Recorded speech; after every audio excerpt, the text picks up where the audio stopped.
Okay.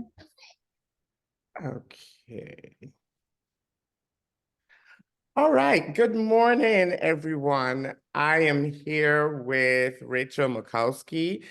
Megan is unable to be with us today as she's not feeling well. So I am taking up the slack and doing the work today. And I get the opportunity to speak with Rachel McCaulsky. Rachel, thank you for coming and thank you for joining us on this Friday morning. Thanks for having me, Edwin.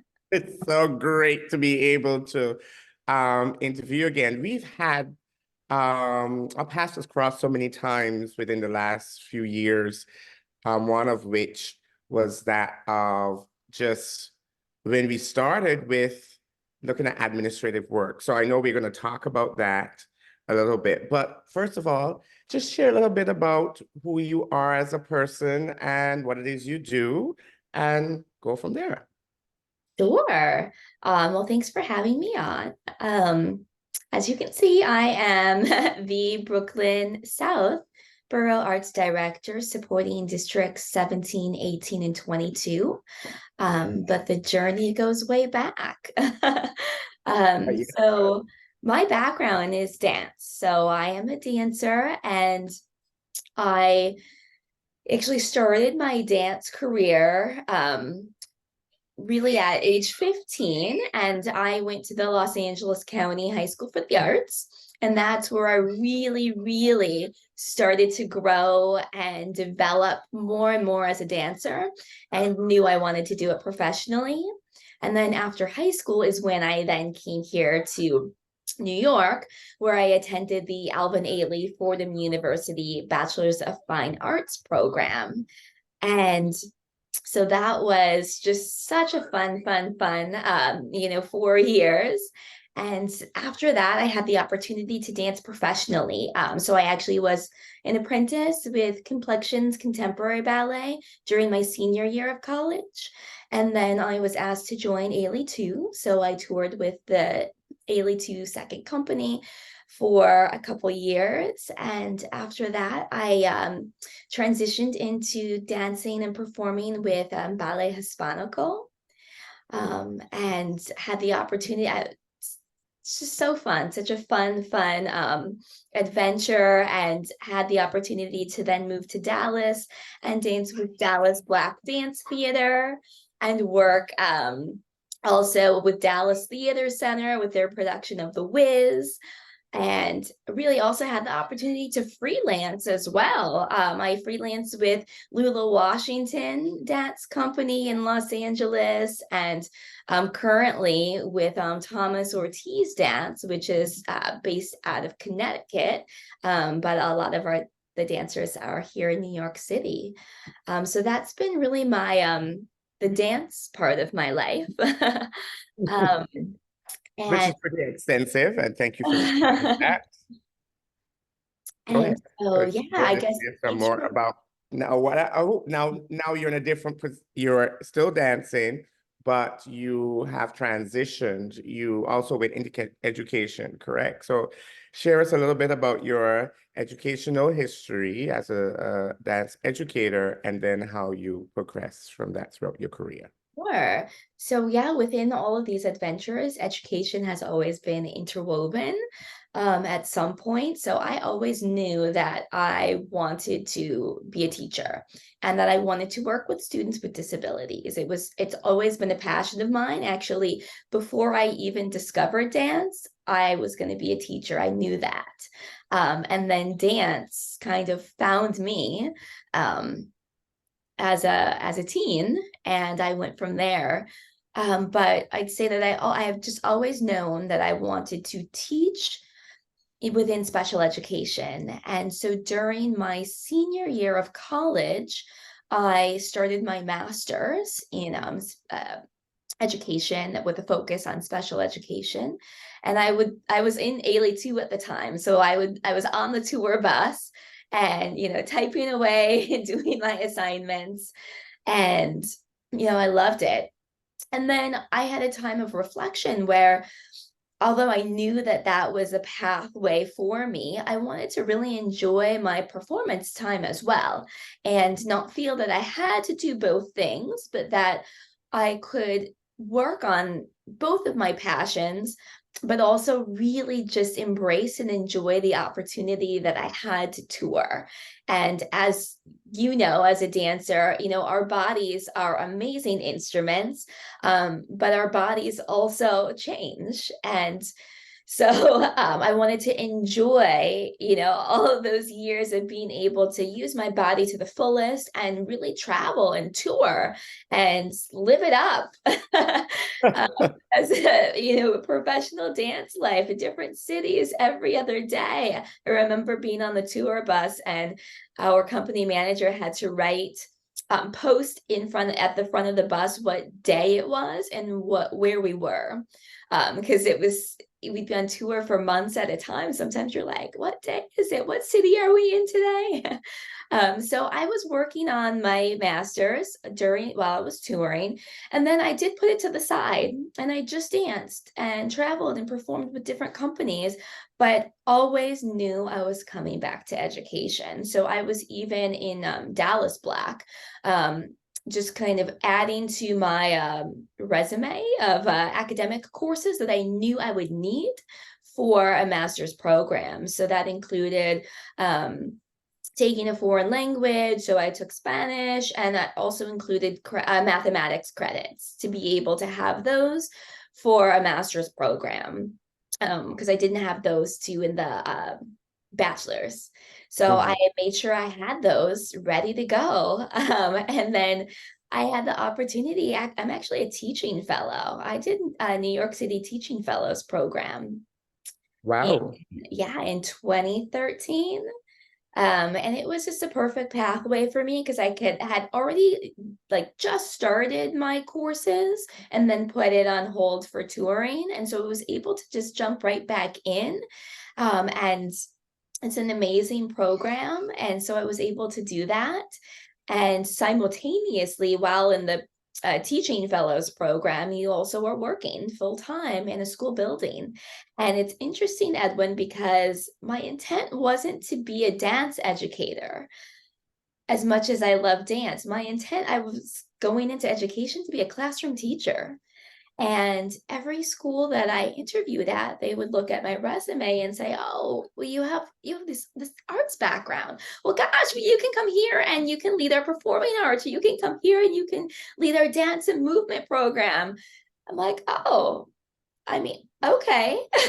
Sometimes the universe directs us in different paths, right? And people see things in us that we often don't think we see in ourselves at that specific time or based on our It's resume. I had a similar experience as you're describing when I started here. My medical background for medicine and having that dance background, people thought, oh, you're great for this performing arts school. So yeah. Wow. it's so interesting how It these things is. find us. Yes, it is. Now you are Brooklyn Borough Arts Director, and we celebrate you. Yay, Brooklyn, right? So Brooklyn South. So we want to celebrate that. But just you recently acquired that position, and you're actually one of the only, if I'm correct, that has major dance training or has come from that dance education background. Could you share what that is like and that transition has been for you? Sure. So it's interesting again, Ed, when things find us, right? Yeah. So when I come from teaching in District 75, students with multiple disabilities, and it was just such a joy. And during that time, I remember my AP at the time said, "Well, Rachel, when are you going to do the admin program? Come on, when are you going to do it?" And I said, "Oh gosh, no, not me. I'm not going to be doing that." And he knew, because the more and more that I just really got immersed in the work. And I mean, I think similarly with you, Edwin, you get into the work, you start taking on more and more roles and responsibilities and leadership positions within your school community, and not and beyond your school community, like what you do within the arts office. And it's like, wow, I'm taking on more leadership. I'm kind of into this. This is really awesome. And you see the impact, and how you're able to just support and grow others. So that's what really, I guess, brought me around into the admin world. So I did get my admin license through the site program and College of St. Rose. And from there, I became an assistant principal in District 75, and just supporting our multilingual language learners program, curriculum, and of course the arts. And so I just really got immersed in the world of leadership, and also from an arts lens. I think that artists bring some vibrancy and creativity and thinking from Yes. outside the box. Yes, very much so. And to just also add to that, I think many of the arts teachers are already leaders, but they don't take it to the step of that administrative lens, because they are sometimes the only arts person in the office, and they have to play these roles, that leadership role. And oftentimes I think we miss that connection there. We say, oh, well, I can't do it, but we're already doing it. Mhm. Yeah, I mean, I have to say it's quite the adventure. I mean, you've done you've done the whole process, and you learn so much. You learn so much about yourself. You become a better educator as you also continue to learn and grow yourself, and therefore are able to better develop and grow others. And so that was kind of my journey into the admin world. And then I am newer to the arts office. I came into the arts office mid-January, so just under a year now. And it was, again, I feel like uh, kind of things fell into place, and you end up, it's a really a full circle moment or experience for me, being a public school dance student going into exploring dance as a profession and going into college for dance, and then having the opportunity to tour and dance professionally, and then bring those experiences into the classroom and build arts programs within the schools that I taught at, and then now have the opportunity to really support in a larger capacity, multiple districts across Brooklyn South in supporting and growing their arts programs. So it's interesting, really a like super full circle. Wow. One of the things I don't know if our audience members know is that Rachel has two boys. So you're a mom of two, and there are young boys.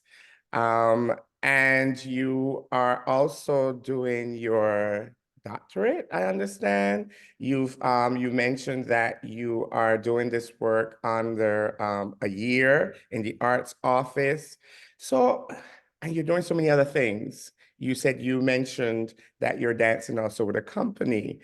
So share with me, what is your personal care practices that allow you to be your best self, that you can, and maybe even a few recommendations that you can also offer to our listeners? Sure. I mean, that's so important. Taking care, we can't serve others if we ourselves are not well. So it's tough. So I have a 1-year-old and a 4-year-old boy, and they're quite busy. They're like running around in the background. Um, so yeah, it's quite a lot, like balancing having little kids while also working full time, and then pursuing the doctorate as well, which I know you are too, Edwin. Yes, Congratulations. thank you. And congrats to you as well. So the balance, it's a balancing act. So some things that I have incorporated for my self-care, and again, this hasn't been something that I just had the answer and I'm like, oh, doing all these great things. I had to, um, my life shifted. My life shifted a lot. I went from being an assistant principal to having to starting this role with a brand new baby and the doctorate happening all at the same time. So my schedule changed. And therefore I had to, it took time to figure out, well, where do I fit in these self-care opportunities? Because at times it feels like, well, there's no space for fitting in anything else. For But you you. have to. Yes, it's so important. So I have kind of restructured, and it's still evolving. I'm still figuring it out, but waking up early in the morning. So one of the things had been really bedtime, like getting my kids to bed, so that then I have a moment to just sit down and relax. And also it allows me now to get myself to bed earlier. So that's been a huge game changer, just getting rest. Another piece has been maximizing the day to the fullest. So for me, that looks like getting up early in the morning, um, before my boys get up, just to be able to do whatever I need to do, whether that's sitting down and like reading a little bit or sitting down and like having a coffee. Sometimes for me, that's doing my yoga and Pilates, which I would have to say my exercise routine changed the most since having now two little boys. That I was like, oh my gosh, I was like really on my game with my workouts. And now I feel like, where are they? So what I've been doing as well is, again, starting my day early. And what's been like just a lifesaver for me recently has been working out of our arts hub. So the arts office now has a physical space in downtown Brooklyn called the Arts Hub. And we are developing programming that's going to be coming out of the hub. It's a space for the community, and there are two newly renovated dance studios there. So thought, oh, well, why am I going and paying for these bar classes when I can go right there in the early in the morning? So I go, I have my mat and everything already there, so I don't have to bring anything with me. And I go into that studio and I lay out my mat. I get a guided video, whether it's Pilates or yoga, and I do my workout early in the morning. And that has really impacted my day.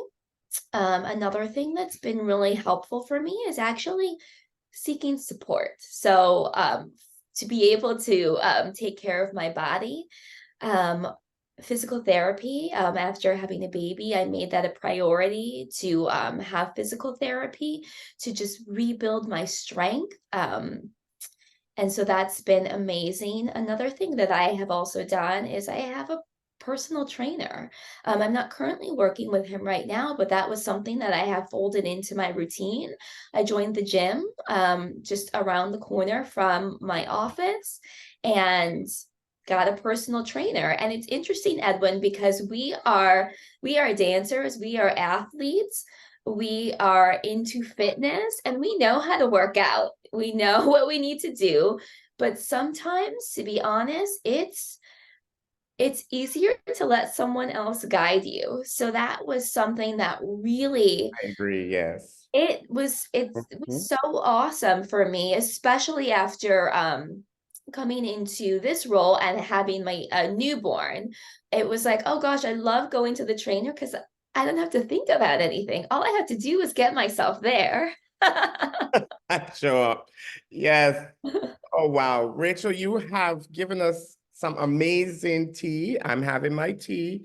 And thank you so much for coming in and sharing who you are as a person, as an artist, as an administrator, as a person I get to work with, as a person that I am enjoying and working with and adoring as well. So I hope we get an opportunity to have you back on our show. to the stories. But I want to thank you once again for taking the time to come in and share your wisdom, your tea with us. Thank you. Absolutely. Thank you so much, Edwin. It's a pleasure.